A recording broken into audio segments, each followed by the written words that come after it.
1936 fue un año lleno de sucesos que marcaron a la humanidad. Entre ellos, Eduardo VIII es proclamado monarca del Reino Unido y emperador de la India. En Alemania, el ministro del Interior del Reich, Wilhelm Frick, decreta que las instituciones sanitarias y asistenciales lleven a cabo un inventario racial biológico.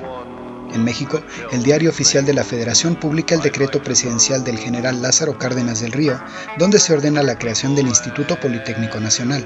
Y en California, Estados Unidos, un joven llamado Caryl Chessman coqueteaba con el crimen. Su padre se había muerto por suicidio. Después de haber estallado la Gran Depresión en la Unión Americana el 9 de marzo de ese mismo año, mientras el Congreso comenzaba sus 100 días de debate para votar la legislación de New Deal, propuesta por el presidente Franklin Delano Roosevelt. Chessman, a los 15 años, empezaría su carrera criminal, que al paso del tiempo se convertiría en un escándalo que alcanzaría grandes proporciones mediáticas.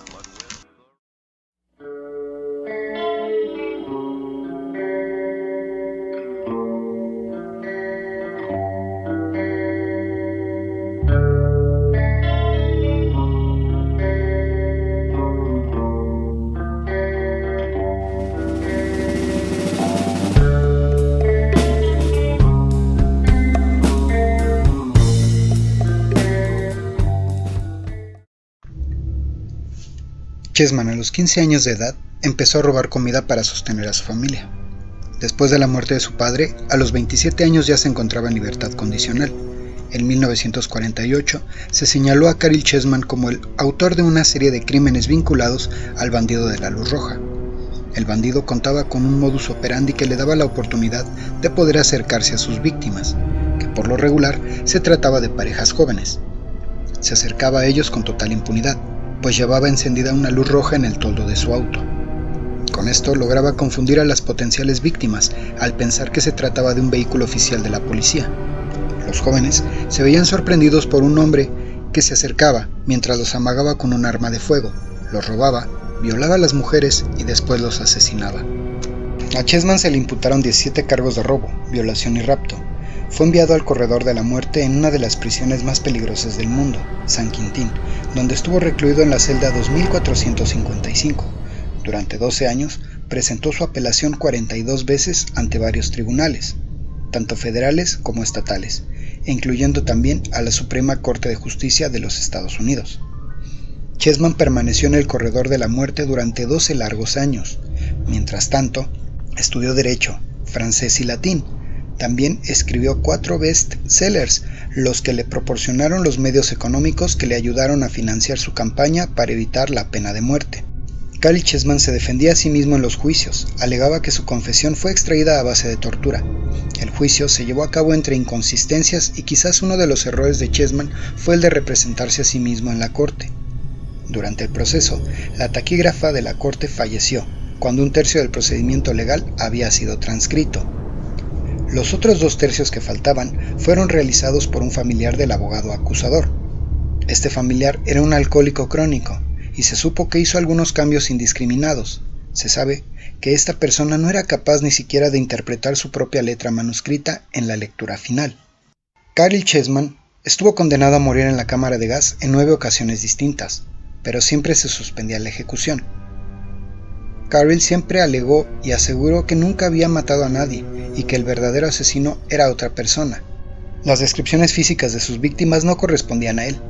Posteriormente sonó el nombre de un sujeto llamado Charles Terranova, nombre que le fue dado a Chessman en sus investigaciones por un criminal mexicano. Terranova era el responsable y a su vez pertenecía también a la misma banda criminal de Caryl. Mientras tanto, una cantidad impresionante de telegramas y peticiones fueron enviadas a las embajadas norteamericanas en varios países sin éxito alguno, tratando de que se le perdonara la vida a Caryl Chessman. Algunos nombres de personajes de la talla de Eleanor Roosevelt, Pablo Casals, Aldous Huxley, Ray Bradbury, Norman Mailer, Billy Graham, Dwight MacDonald, Robert Frost y organismos como la UNESCO e incluso el Vaticano pidieron su perdón. En la 9ª condena se esperaba una llamada para suspender la ejecución. Esta llamada era por parte del juez Goodman, de la Corte Suprema de California. El juez Goodman estaba intrigado por las evidencias presentadas por el abogado de Chessman, Rosalie Asher, entre las cuales se presentaba una fotografía de un sujeto llamado Charles Terranova. Esta se ajustaba a la descripción proporcionada por las víctimas del bandido de la luz roja, además de contar con una hoja de antecedentes penales del FBI, donde se notifica que actuó en robo a mano armada e intento de violación. Terranova tuvo un récord de 13 condenas por crímenes cometidos en el área de Los Ángeles. En la primera entrevista con la policía, después de su detención, Chessman afirmó: "El hombre que está buscando es Terranova, el bandido de la luz roja, y el responsable de las agresiones sexuales. Él es el verdadero responsable". El juez Goodman dijo que necesitaba más tiempo para estudiarlo, pero el abogado Rosalie Asher le dijo que no había tiempo. El juez Goodman dictó una suspensión de 1 hora para la ejecución para que pudiera estudiar el movimiento. Dio instrucciones a la secretaria para llamar al alcalde de San Quintín para detener la ejecución, pero la secretaria se equivocó en la marcación del número en algunas ocasiones. Cuando se pudo comunicar ya, era demasiado tarde. Cuando se pudo comunicar con el alcalde auxiliar, Reed Nelson, este le respondió que la ejecución había comenzado.